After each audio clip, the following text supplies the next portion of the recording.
Welcome to Picks with the Professor, the show where a real statistics professor and his friends give you sports betting tips.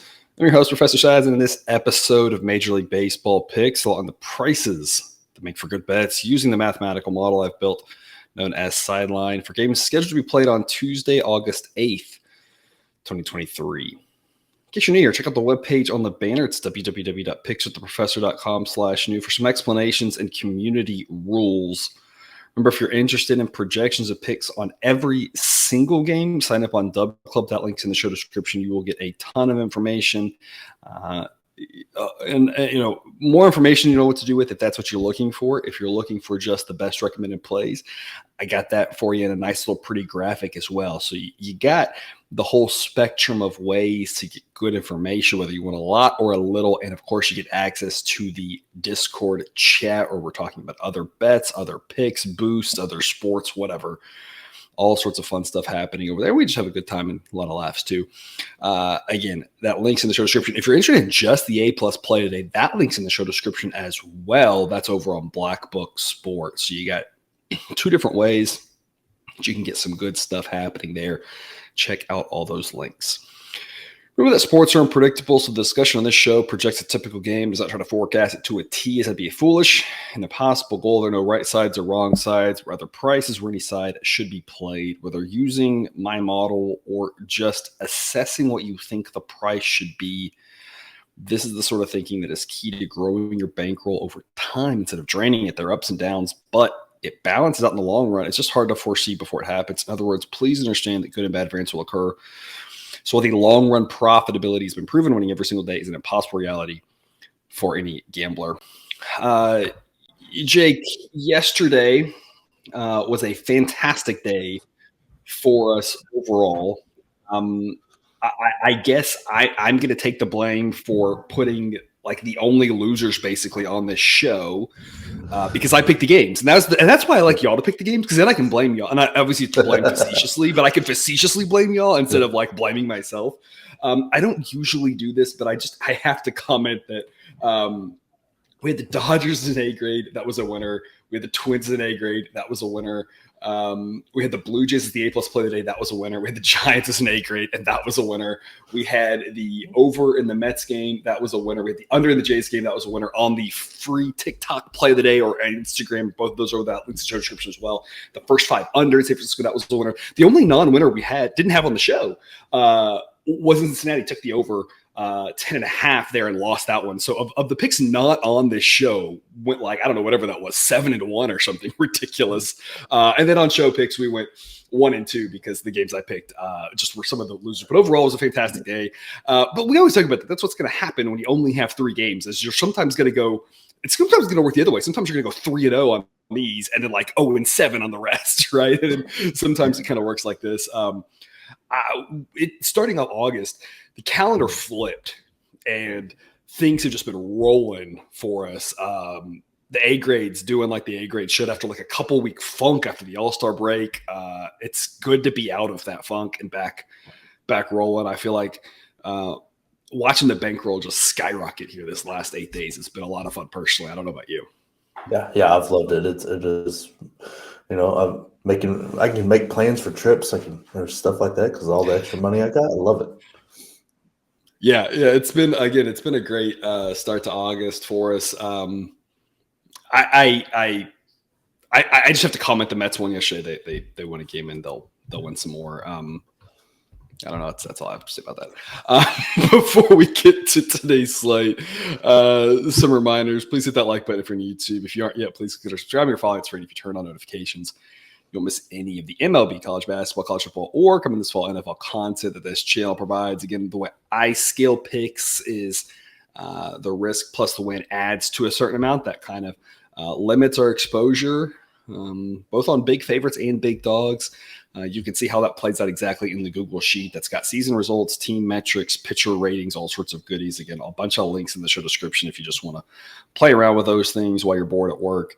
But as always, it's scaling with the picks. Take what you like and leave the rest. 6:40 p.m. Eastern, Cardinals and the Rays do have a day game because of the rain out yesterday. Not going to talk about that one. The pitchers, we just kind of got that figured out in line just out, so I don't even know where we're at on that yet. I will later, though. Again, if you're interested in information on that, Dub Club's the place to be. We'll probably talk about it in the Discord chat. So day baseball, second day in a row. Gotta love it, but again, not going to talk about that. Going to jump right to the Cardinals and Rays. The Cardinals, of course, disappointing. Rays, I feel like the Rays have been a little disappointing the last bit of the season after that incredible start. I don't know how much it's been the Rays disappointing versus the Orioles just been really good, right? It's tough to say between the two of those, but still obviously a much better year for the Rays. Still in firm control of that wild card, and of course an outside shot still to win that division, even though they're trailing the Orioles.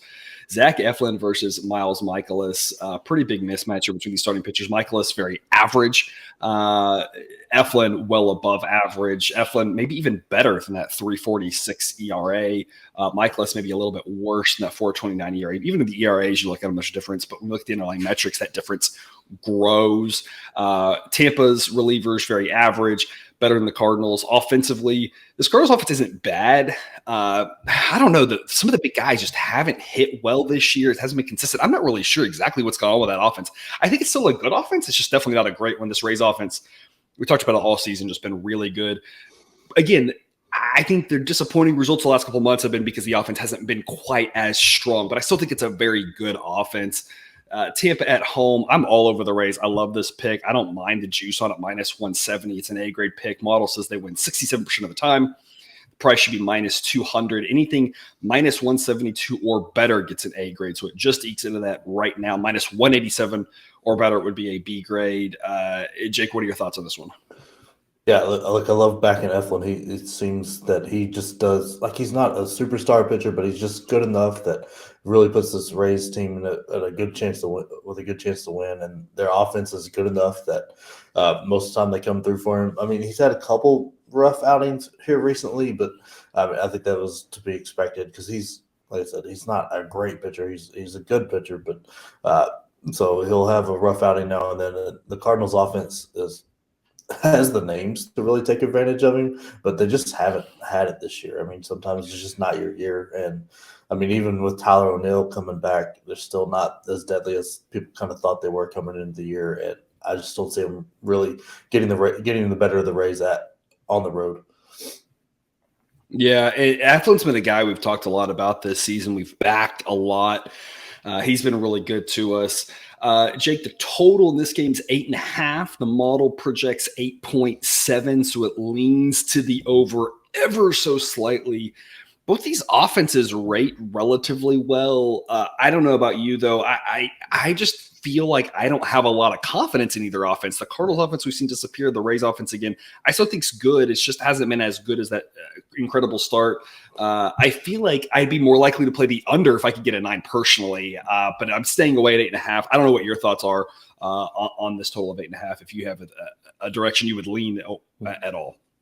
This is a total I don't think you could talk me into playing one way or the other, unless it got like down to 6 or up to 12 or something. Where it's fairly obvious. 7, right? 7. Seven's a lot of times an over number, right?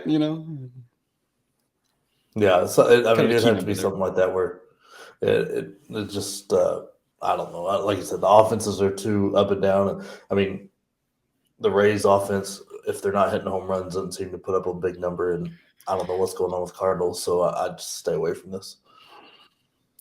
And I've yet to do it. I'm working on the college football model right now, and I've been kind of playing with adding some of this in as well. Variability metrics, right? Kind of having an extra, like how much variance do we expect? Doesn't affect the point estimate of what we think will happen on average, but it could affect, how much you put on it, because if there's high variability, you might want to put less on it or stay away from it or something like that. So I've been thinking about this, not to get too deep into the weeds statistically here, but it's just, there's just so many things on my to-do list of things I want to do. But I definitely think if I were to build that, I think this has got to be on the high end of the variability spectrum with regards to total, just because I think either one of these offenses, like this could be an 8-5 game. And I would just be like, sure, like these offenses are good. Like we can't overreact to what we've seen this year. Now, again, as the season goes along, we do start weighting this season more and more and more, but we can't ignore previous seasons as well. We know some of these Cardinals hitters are good. We can't just focus on the last couple months for the Rays. We have to, you have to consider all that. Like, this could be like 8-5, and I'd be like, sure. But also with the way these offenses have done, I mean, it would not be surprising at all to see like 2-0, and I'd be like, sure, that's fine too. So it feels like a high variability total. So I'm like you. It's not really a great situation there, but I love the Rays. I love backing Eflin.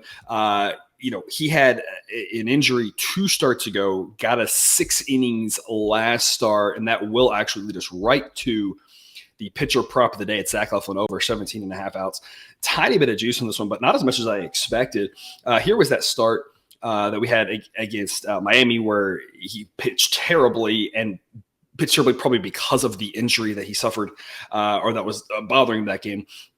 The thing here you have to notice with Eflin is look at all those numbers that are divisible by 3. For the most part, he finishes innings and then he doesn't start the next one. I'm not saying he can't go, 5 innings in this one. It's absolutely possible. He's done it 4 other times this season, but a lot of times we're seeing 18s and 21s. I really like this over 17.5 outs for him. We don't have to worry about strikeouts. Obviously Eflin is a moderate strikeout pitcher. Just don't have to worry about that, though. Just thinking, for the most part, this guy seems to go 6 a lot. I mean, the probability that he hits this probably better than that break-even minus 137. Almost assuredly, he's hit this 2 out of 3 times. And even if it's slightly lower than that would be the predictive probability going forward, it doesn't even need to be near that high for this to be a profitable pick at minus 137. Jake, what are your thoughts? Yeah, he's just been an extremely consistent pitcher this year, and you can tell by those numbers. He gets to about the 6th inning, sometimes makes it through it, most of the time gets there, and then that's where everything stops. He doesn't really go deep into the 7th or in the 8th. He gets. I mean, that's all you can really ask. Hasn't made it to very, very consistent. Hasn't made it to the 8th inning one time all season, which is kind of crazy. Yeah. He's just for a pitcher who's been as good as he has. Yeah, like I said, the manager's got to be happy because you know exactly what you're going to get out of him almost every time he goes out there. You're going to get 6 good innings and then let your bullpen take over, and that's great if you're the Rays. Right, and if everything works right, you get the 7th, but if not, you feel pretty good about the 6th. This is one of those that we actually talked about this prop in the Discord. The game he got injured, and I made a comment. I said, based off of everything I was looking at for that game, I thought the probability that whatever the prop hit, I think it might have been, I don't know if it's 17.5 or 14.5. I was like, it's probably, like 80% likely he gets to this number. And I said, there's just like this 20% chance of something weird happening. Sure enough, injury happened. And that was what it was. And that's kind of the same thing here. It's like, there's a small chance he gets lit up. But again, at home in a pitcher-friendly ballpark with how well he's pitched, I don't think it's overly likely. There's a chance he gets injured, right? Those are the 2 kind of things that happen. It's gambling, right? It's you never really know exactly what's going to happen on these. But in general, you have to like his chances to get through 6 innings. And again, the fact that he bounced back after the injury and got the 6 innings at his last start makes you feel like that's a good possibility. The Rays really like their pitchers to finish innings. They use their bullpen a lot. They get real creative with it, and they like those guys to start innings fresh if they can. So Eflin over 17.5 outs, a little bit of juice, but I think a pretty strong pick here. Jake, we missed the one yesterday. Brandon Williamson apparently just turned into Cy Young all of a sudden. You never really know with young pitchers, right, when they're going to figure it out. I'm not going to say he's figured it out after 1 start. I'm just going to say I was really impressed. I took note. Touche. Let's see what he does next time, right? Sometimes these guys figure it out. Sometimes just, one out of random whatever, but 3-2 last week on pitcher props. Unfortunately, didn't start off the week yesterday profitable. I think we can get back to 500 for the week with this one. And remember, if you want to see all of the goodies over here at Outlier.bet/professor, that's where you go for your 7-day free trial. Again, you can click the pick. It'll take you right to the book that has that price. All sorts of good metrics. It'll highlight what's plus expected value for you as you're browsing by game or by bet type. A lot of goodies over there. Check them out if you haven't yet. And if you're not playing daily fantasy yet, but you're interested, Thrive Fantasy is the place to go for that. Use promo code SIDES or the link in the show description. You get 100% instant first deposit match up to $250. Jake, that'll take us to the Blue Jays, the Guardians. Blue Jays get it done for us yesterday as the A+ play of the day. A little sweaty. a couple times. I don't know if you watched the game. I had that one on, as the play that it was a little bit nerve wracking there. A couple of innings at the end, the Blue Jays just escaped. Kevin Biggio, our hero, with the home run, an unassisted double play from a second baseman on a ground ball. You don't see that every day of the week. He fielded it running towards first base. The runner didn't know what to do. He ran, tagged the runner, and then just ran and tagged first base because he was like 2 steps away. You don't see it every day, but escaped with the win yesterday, thankfully for us, as the play of the day. FYI, the play of the day, 6 of the last 7 days winner. So again, if you want just the play of the day, Black Book Sports link in the show description. If you want that and all the other A-grade plays, Dub Club link in the show description. Today it's going to be Yusei Kikuchi and Tanner Bybee. Bybee's a guy that we've talked a lot about this year. Kikuchi and him both, I think, are pretty average pitchers. The Blue Jays relievers probably a little bit better. Blue Jays offense definitely a lot better than the Guardians. This is what happens, folks. We're going to be on the Blue Jays here at -121. It's an A-grade pick. Model says the Blue Jays win this 58% of the time, and that the correct price should be -140. The current price on this is -125, so it's gone up 4 cents overnight. At -125, it would technically be a B grade pick. So obviously shop around, see if you can get this -121. That's a threshold this morning after rerunning the model for an A grade. So again, kind of like the previous one, right on the threshold of that A grade pick. This Guardians team, though, like the entire AL Central, right? Just very disappointing. I think you have to like the Blue Jays again here. It's going to be a nice night in Cleveland. Mid-70s, chance of rain. It shouldn't be too big of a deal when blowing across. Jake, what do you have for us on this one? Look, the Guardians, as fun as it was to watch Ramirez knock out Anderson, that takes a huge weapon out of their lineup, especially after the trade deadline. I think that's going to hurt them. They don't have an real advantage at the pitcher spot or the bullpen. All the advantages lean towards the Blue Jays. I mean, the Jordan Hicks experience is wild, loading the bases last night. But the rest scary. Of it, the Blue Jays have the offense. They've got all the advantages going their way. I think this is a fairly easy A play here.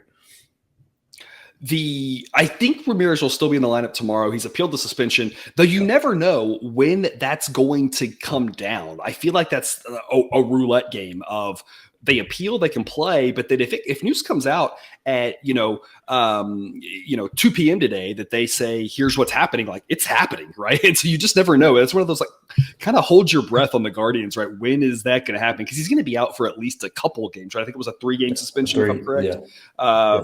It'll either be held at 3 or it'll drop to 2. Yeah. The appeal, I think the appeal is.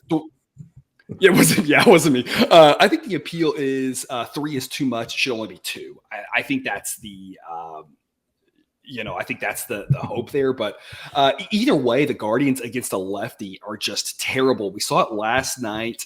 We saw it against Framber Valdez in that no-hitter, Kikuchi being a lefty. Even with him in the lineup, it's just not a good versus left-handed pitching lineup. And I don't know why the Guardians are getting so much respect. Their bullpen now rates right around league average, which is crazy because we talk about some of these bullpens, the Braves bullpen being one of them, the Guardians bullpen being another one that we expected so much of that was so good last year that's just trending towards average. And it's just really surprising with how strong those units were last year. The Guardians bullpen's no different. Just all of a sudden the Blue Jays have a better bullpen according to Sideline after all the trades, which it shocks me. Coming into the season, I would have said there's no way that's going to happen.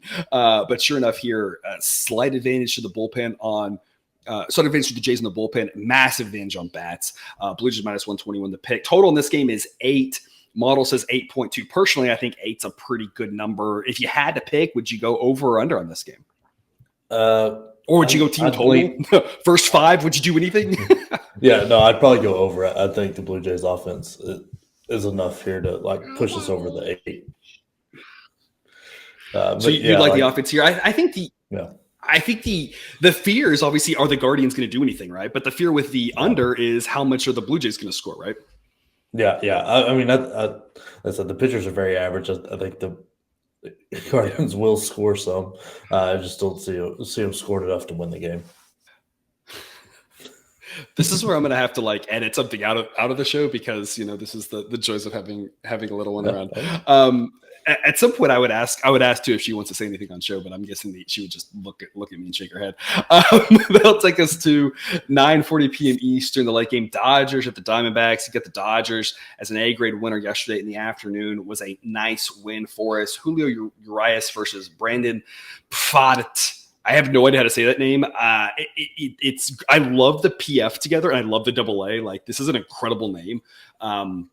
He hasn't looked good. 7.11 ERA on this season. Now the underlying metrics suggest he's not that bad, so I wouldn't expect that level of performance going forward. But he's definitely the weaker pitcher between the two. As bad of a year as Urias has had, he's still an above average pitcher, just definitely not that, Cy Young caliber that we thought he would be. Of course, the Dodgers offense definitely better than the Diamondbacks. Bullpen's probably pretty even.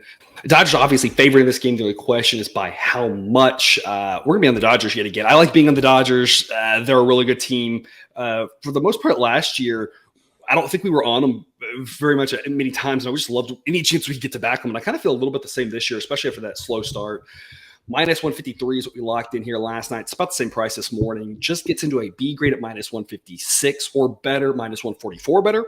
The A grade model says they win 62% of the time, and that the correct price should be minus 167. Jake, what are your thoughts? Yeah, I love being on the back of the Dodgers, especially with a pitcher like Pfaadt on the mound. Because I know his ERAs are he's not as bad as that ERA, but he's not. But it still ain't pretty. It's not going to be down to 2. No, and this Dodgers lineup very good. We've been able to back them a little more this year, I think, because the pitching just hasn't been there. Like last year, they just had the pitching and the offense, and we're just a very good team. But this year, without the pitching, but Urias is was a pretty good pitcher.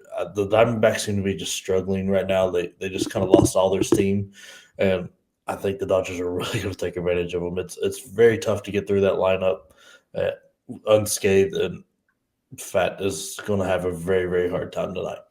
We have the how do you pronounce these guys matchup here? I don't know why I've been saying Urias. It's Urias. I've been saying that.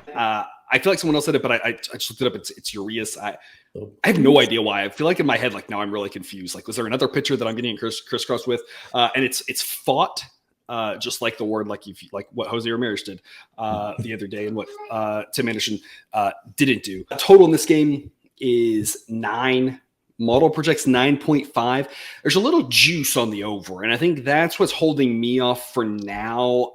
If it was 9 at normal juice, I think it's like minus 123 right now at Bet Online. Again, remember, if you're not playing at Bet Online, they have some of the best prices, around that. Sign up link there, take you right there, give you a nice little bonus too if you sign up using that link, is in the show description. That minus 123, I think, is what's preventing me from going over, but this feels like an over game. The Diamondbacks offense, not bad. Dodgers with Urias, probably going to give up a run somewhere. Dodgers bullpen, one of those guys going to give up a run. They've been all up and down. Diamondbacks should score a few runs here. The Dodgers, any game by themselves can go over, especially with a below average starter for the Diamondbacks. We saw it yesterday. The Dodgers fell behind 5-0, and all of a sudden it was 13-5. So, it feels like if you're playing the Dodgers, it's either like over or pass. That's how I would view this game too. I just don't like the juice personally. Jake, are you as concerned about the juice as I am, or are you just thinking, hey, that push protection 9's worth it, and you like the over? Yeah, no, I don't like the juice. So I'm gonna let it ride. I might get it at 9.5 if it happens to move up to that, but I'll leave it for now. Okay. We'll see what the number does as the day progresses for that one. We record at a time when typically there's a lot of movement, like right after we get, or right as we're recording. So it's one of those things where we get the recording, and by the time we upload, some of those numbers moved a lot. That's when I do the morning update for Dub Club to get a relook at all the current numbers and let people lock things in. So we'll see what happens. May end up with an overplay in this one, maybe not. Just really depends. Jake, a fun-filled show with a child involved. Do you have any parting words for the viewer this week before you sign off and let Cousin Jared take over tomorrow? No, I'm really hoping for better end than the week started on the show. I mean, the Dub Club went nice. I would like to go out with a winning record here. You can blame me on that since I picked those games. So I mean, it's like I said, that's why I usually, and that's what people, I don't know why in basketball I had the same thing. But why don't these guys ever disagree? It's like, well, if I'm not letting you pick the games, like you don't have to pick the ones you don't like as much, right? There was another game that was another A grade play. We won't say what it was, but I kind of said, hey, I think these are two good options. Which one you want? You said, hey, this is the one you pick. So you get to kind of pick and have a little more control. Yesterday, that's just on me, which is unfortunate. And I say it's on me, and of course, I feel like it's just random chance here of what's going to do well. Hopefully, the picks here do better than the one yesterday. But if the stuff on Dub Club keeps rolling, at some point, I don't know. It's just enough satisfaction seeing my bankroll grow the way it's grown this last week. Jake, thanks for being on these 2 days. Again, we'll turn it over to Cousin Jared tomorrow. But don't forget to subscribe, viewer, if you have not yet. That way you can show the sports betting content provided on this channel. It's dropped right into your feed. We will be back again tomorrow with more baseball betting content. But until then, as always, best of luck. And remember, you can eat your betting money, but please don't bet your eating money.